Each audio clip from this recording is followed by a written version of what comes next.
जय जय शङ्कर हर हर शङ्कर जय जय शङ्कर हर हर शङ्कर जय जय शङ्कर हर हर शङ्कर जय जय शङ्कर. அத்வைத்தம் தெய்வத்தின் குரல் 6ஆம் பாகம். அத்வைத்த சாதனை. முமுக்ஷுஹு ஆச்சாரியாள் தரும் லட்சணம். மாயையிலிருந்து விடுபட்டு பிரம்மமாவதிலேயே பூரா மனசையும் செலுத்தி அதே ஈடுபாடாக இருப்பதுதான் முமுக்ஷுதை. அப்படி இருப்பவன் முமுக்ஷு. அகங்காராதி தேகாந்தான் பந்தான் அஞ்ஞான கல்பித்தான் ஸ்வஸ்வரூபாவபோதேன மோக்துமிச்சா முமுக்ஷுதா என்பது ஆச்சாரியாள் விவேக சூடாமணியில் கொடுத்திருக்கும் டெஃபினிஷன். குறிப்பு ஸ்லோகம் 27-28. இங்கே ஆச்சாரியாள் விடுபட வேண்டிய மாயை, விடுபட்ட அப்புறம் அனுபவிக்கிற ஸ்வரூப சாட்சா்காரம் இரண்டையும் சொல்லி இருக்கிறார். அஞ்ஞானம் என்பதே மாயை. மாயையால் தான் பரமாத்மாவுக்கு வேறேயாக தனியாக நான் என்று ஒன்று இருப்பது போன்ற அகங்காரம் கற்பிக்கப்படுகிறது. அனர்த்த பரம்பரைக்கு இந்த அகங்காரம்தான் ஆரம்பம். சூக்ஷ்மமாக எண்ண ரூபத்திலே இருக்கும் அந்த அகங்காரத்தில் ஆரம்பித்து ஸ்தூலமாக ஒவ்வொரு ஜீவனுக்கும் இருக்கும் தேகத்தில் போய் அந்த பரம்பரை முடிகிறது. தேகத்தையே தான் என்று நினைக்க பண்ணுவது அஞ்ஞானத்தின், அதாவது மாயையின் முடிவான காரியம். பரம சூக்ஷ்மமான அகங்காரத்திலிருந்து நன்றாக தெரிகிற ஸ்தூல தேகம் ஈராக அஞ்ஞானமானது பந்தங்களை கல்பித்து ஜீவனை கட்டி போட்டிருக்கிறது. இதைத்தான் அகங்காராதி தேகாந்தான் பந்தான் அஞ்ஞான கல்பித்தான் என்று சொல்லியிருக்கிறார். இதிலிருந்து, இந்த கட்டிலிருந்து விடுபடுகிற ஆசையே மோக்தும் இச்சாகா, விடுபட வேண்டுமென்ற இச்சையே முமுக்ஷுதாகா, முமுக்ஷுதை எனப்படுவது. இதுதான் மோக்ஷத்தின் நெகட்டிவ் டெஃபினிஷன். முடிவான நிலை பாசிட்டிவாக என்ன என்பதையும் மறக்காமல் ஸ்லோகத்தின் நடுவிலேயே பதித்து வைத்திருக்கிறார். ஸ்வஸ்வரூபாவபோதேன என்று போட்டு ஸ்வஸ்வரூப அவபோதம். அவபோதம் என்றால் விழித்து கொள்வது, அஞ்ஞான இருட்டிலிருந்து ஞான விழிப்பு பெறுவது. எதை பற்றிய ஞானம்? ஸ்வஸ்வரூபத்தை பற்றியதுதான். அதாவது தன்னுடைய நிஜமான தன்மையான ஆத்மாவை குறித்து, ஆத்மாவை குறித்த என்பதை விட ஆத்மாவேயாகிய ஞான விழிப்பு என்பது இன்னும் பொருத்தம். அவேர்னஸ் என்கிறார்களே, அப்படிப்பட்ட விழிப்புற்ற தன்னறிவும் ஆத்மாவும் வேறே வேறே இல்லை, இரண்டும் ஒன்றுதான். மாயை என்பது அஞ்ஞானம் என்றால் பிரம்மம் என்பது ஞானம். அந்த ஞானம்தான் ஸ்வஸ்வரூப அவபோதம். பந்தத்திலிருந்து விடுபட வேண்டும் என்பது அதோடு முடிந்து போகிற லட்சியமில்லை. பந்தம் கஷ்டமாயிருக்கிறது, அதனால் அது போகட்டும், அப்புறம் கஷ்டம் தெரியாமல் கல்லு மண்ணு மாதிரி எப்படி வேண்டுமானாலும் இருப்போம் என்பதாக பந்த மோட்சத்தையே முடிவாக எண்ட் இன் இட்செல்ஃப் ஆக நினைப்பவனை நம்முடைய ஆச்சாரியாள் முமுக்ஷு என்று சொல்ல மாட்டார். சித்த விருத்தி நிரோதமே, சித்த ஓட்டத்தை அடக்குவதே போதுமென்று பதஞ்சலி சொல்லி விட்டுவிட்ட மாதிரி ஆச்சாரியாள் விடமாட்டார்.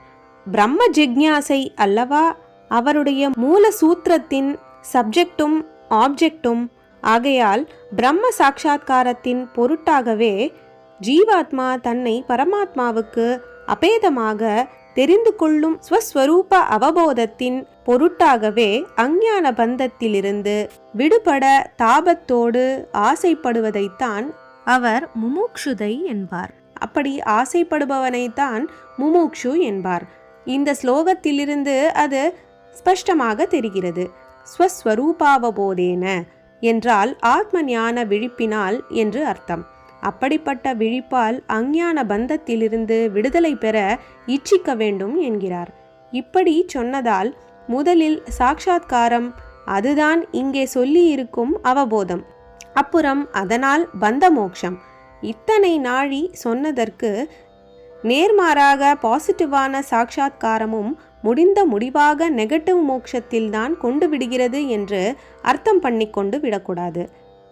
வேதாந்த மதத்தின் லட்சியத்தை அறிந்த யாரானாலும் ஆச்சாரியாளின் புஸ்தகங்களை எல்லாம் பார்த்து அவருடைய ஹிருதயத்தை அறிந்த யாரானாலும் அப்படி அர்த்தம் பண்ணிக்கொள்ள மாட்டார்கள்.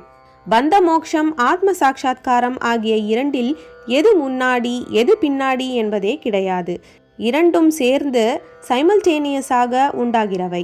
நல்ல இருட்டிலே ஒரு நெருப்பு குச்சியை கிழிக்கிறோம், வெளிச்சம் உண்டாகிறது, இருட்டு போகிறது. வெளிச்சம் உண்டாகி கொஞ்ச நாழி கழித்தா இருட்டு போகிறது? இரண்டும் ஒரே காலத்தில் தானே நடக்கின்றன. ஆனாலும் ஒன்று கவனிக்கணும், இருட்டு போய் அதே சமயத்தில் வெளிச்சம் உண்டாகவில்லை. வெளிச்சம் உண்டாகித்தான் அதே சமயம் இருட்டு போகிறது. இதில்தான் வேதாந்த மதத்தின் சிறப்பு இருக்கிறது. அது ஆத்ம ஜோதிஷை கண்டுபிடித்துக் கொள்வதையே தான் மையமாக வைத்து நித்யானித்திய வஸ்து விவேகத்திலிருந்து ஆரம்பித்து மேலே மேலே போகிறது. புத்தர் சொன்ன மாதிரி துக்க நிவிருத்தி, பதஞ்சலி சொன்ன மாதிரி துக்கப்படுத்தும் சித்தத்தின் நிரோதம் என்று சொல்லாமல் பிரம்மத்தை சாட்சாத்கரிப்பதைத்தான் உபனிஷத் ரிஷிகள், பிரம்மசூத்திரக்காரர், ஆச்சாரியாள் எல்லோரும் சொல்லி வந்திருக்கிறார்கள். அவர்கள் சத்திய அன்வேஷணம் என்றே புறப்பட்டு போகச் சொன்னவர்கள். அதாவது எது உண்மையோ அதை தேடி கண்டுபிடிக்க வேண்டும். சம்சாரம் நல்லதோ கெட்டதோ, துக்கமோ சந்தோஷமோ எப்படி வேண்டுமானாலும் இருந்துவிட்டு போகட்டும். இப்படி ஒரு பிரவாகம் நிலை கொள்ளாமல் ஓடிக்கொண்டிருக்கிறதென்றால் இதற்கு ஆதாரமாக நிலையாயுள்ள ஏதோ ஒன்றின் மேலேதானே இது நடக்க வேண்டும். ஜீவன் என்றிருக்கிற நம் விஷயத்திலும் அதுபோலவே அழிந்து போகிற நமக்கு உயிரை, அறிவை, சக்தியை கொடுக்கிற ஒரு அழியாத அடிப்படை இருக்கத்தானே வேண்டும். அது என்ன என்று கண்டுபிடிக்கணும் என்று ஒரு மகா சத்தியத்தை நாம் பிடிக்க வேண்டும். அப்படி பிடிக்க முடியும் என்ற உற்சாகத்துடன், நம்பிக்கையுடன், கம்பீரமாக, தீரமாக தேடிக்கொண்டு புறப்பட்டவர்கள் நம்முடைய மூல புருஷர்கள். சத்தியத்திற்காகவே சத்தியம் என்று புறப்பட்டவர்கள். துக்கம் இருக்கே, திருஷ்ணை அதாவது வேட்கை இருக்கே, இதுகள் கஷ்டப்படுத்துகிறதே என்று அழுது கொண்டு அந்த அழுகையிலிருந்து விடுதலை காண வேண்டும் என்று அந்த விடுபட்ட நிலை எப்படியானாலும் சரி என்று புறப்பட்டவர்கள் இல்லை. சித்த விருத்திகள் போட்டு பிடுங்குகிறதே என்று நொந்து கொண்டு அதிலிருந்து விடுபட்டு எப்படியாவது விடுபட்டு அப்புறம் எங்கே போய் சேர்ந்தாலும் பரவாயில்லை என்று புறப்பட்டவர்கள் இல்லை. பொய்யான மாயை மறைத்து கொண்டிருக்கிற சத்தியமான ஆத்ம ஜோதிஷை கண்டுபிடிக்க வேண்டும் என்றே புறப்பட்டவர்கள். மற்றவர்களையும் அப்படி புறப்படச் சொன்னவர்கள்.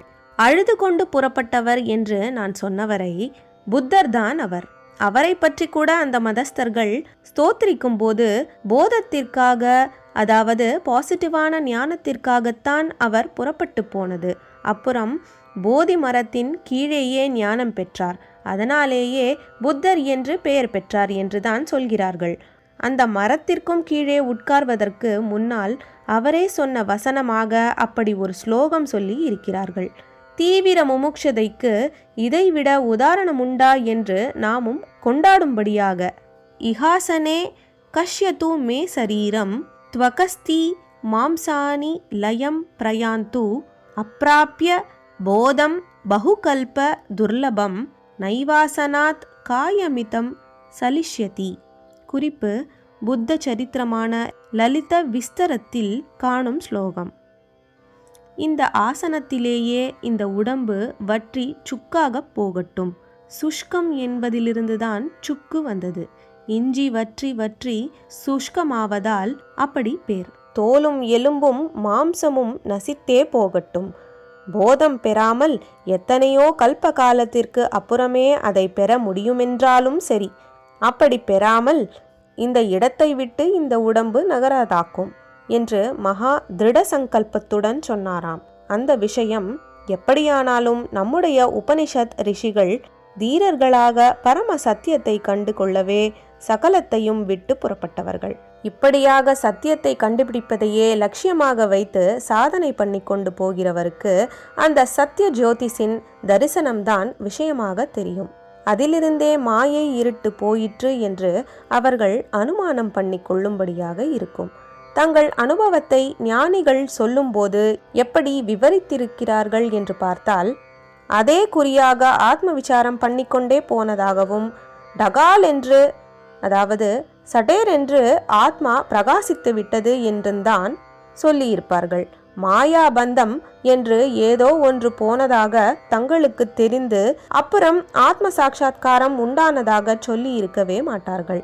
ஏனென்றால் கௌட பாதாச்சாரியால் மாண்டூக்கியோபனிஷத் காரிகையில் சொல்லி இருப்பது போல் மாயை என்றோ மாயாபந்தம் என்றோ பந்தமோச்சனம் என்றோ தெரியும்படியாக வாஸ்தவத்தில் அந்த விஷயங்கள் எதுவுமே கிடையாது. அந்த ஹை பிலாசபி இப்போது உங்களுக்கு வேண்டாம். அது எப்படியானாலும் சரியான அத்வைத சாதகனுடைய ஒரே லட்சியம் ஆத்ம சாட்சா்காரம்தான். அதற்காகவே அவன் சாதனாந்தத்தில் மகா வாக்கியங்களை சதாவும் தியானம் பண்ணிக்கொண்டே இருந்து அப்படியே அந்த வாக்கியங்கள் சொல்லும் ஜீவ பிரம்ம அபேத ஸ்திதியை பிரத்யக்ஷத்தில் அனுபவித்து விடுகிறான். அப்படி அனுபவம் ஏற்பட்டதாலேயே பந்தம் போயிற்று என்று தெரிந்து கொள்ளும்படியாக ஆகிறது. அதனால் இதற்கப்புறம் அதாவது சாட்சா்காரத்திற்கு அப்புறம் பந்த மோட்சம் என்கிற மாதிரி ஆச்சாரியால் போட்டிருக்கிறார். ஸ்வஸ்வரூப அவபோதேன மோக்தும் என்று. அவ்வளவுதான். அவபோதம் என்றால் விழிப்பு என்றேன். தூக்கம் என்பது தானாக எங்கேயோ ஓடிப்போய்விட்டு அப்புறமாக விழிப்பு உண்டாகிறது. டக்கென்று விழித்து கொண்டு விடுகிறோம். அதனாலேயே தூக்கம் போய்விட்டது என்று தெரிந்து கொள்கிறோம். அப்படித்தான் இதுவும். இன்னொன்று கூட சொல்லலாம். ஸ்வஸ்வரூப அவபோதாய, அதாவது ஆத்ம ஞான விழிப்புக்காகத்தான் முமுட்சுவாக இருக்கிற நிலையில் ஒருவன் பந்த மோட்சத்தை இச்சிக்கிறான். அந்த நிலைக்கு மேலே போய் சித்தியே பெறுகிற போதோ ஸ்வஸ்வரூப அவபோதேன தான் பெற்ற ஞான விழிப்பினாலேயே பந்த மோட்சம் ஏற்பட்டுவிட்டது என்று தெரிந்து கொள்கிறான். ஜெய ஜெய சங்கர, ஹரஹர சங்கர, மகாபெரியவா சரணம். ஜெய ஜெய சங்கர, ஹர ஹர சங்கர, ஜெய ஜெய சங்கர, ஹர ஹர சங்கர, ஜெய ஜெய சங்கர.